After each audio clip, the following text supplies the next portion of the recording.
তো বন্ধুরা, এই বাড়িতে প্রতিদিন নতুন নতুন লোক আসতো এবং তাদেরকে একটি বিশেষ রুমে নিয়ে যাওয়া হতো, কিন্তু অদ্ভুত করা ঘটনা হলো তারা সেই রুম থেকে আর ফিরে আসতো না।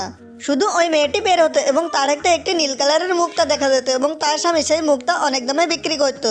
কিন্তু ছোট বাচ্চাটি একদিন এটা দেখে ফেলে, তারপর তার বাবা তাকে সেখান থেকে সরিয়ে দেয়। তারপর সে আবারও সেখানে যায়, কিন্তু এবার তার বাড়ির সামনে অনেক লোক দাঁড়িয়ে ছিল। আসলে তারা মুক্তার জন্য অপেক্ষা করছিল। তখনই বাসকাটি এসে জিজ্ঞাসা করে এই মুক্তা কিভাবে তৈরি হয়। লোকগুলো তখন বলে আগে বড় হও, তারপরে বুঝতে পারবে। তখন লোকটি মুক্তা নিয়ে বাইরে আসে এবং লোকগুলো সেটা কেনার জন্য হুমড়ি খেয়ে পড়ে। ঠিক এরপরে অসহায় মহিলাটি বেরিয়ে আসে। তখন মেয়েটি তার বাবাকে জিজ্ঞাসা করে মায়ের কি হয়েছে, এমন অসুস্থ কেন।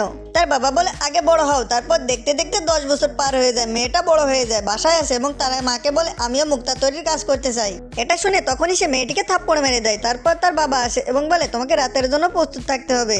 এরপর মেয়েটি অনেক চিন্তায় পড়ে যায়। তারপর রাতের বেলায় দেখতে একটি নতুন লোক তাদের বাসায় এসেছে এবং মেয়েটি এটা দেখে অনেক চিন্তায় পড়ে যায়। তো বন্ধুরা, পরবর্তী পার্ট পেতে চাইলে চ্যানেলটি সাবস্ক্রাইব করো এবং লাইক করুন, শেয়ার করে সাথে থাকো।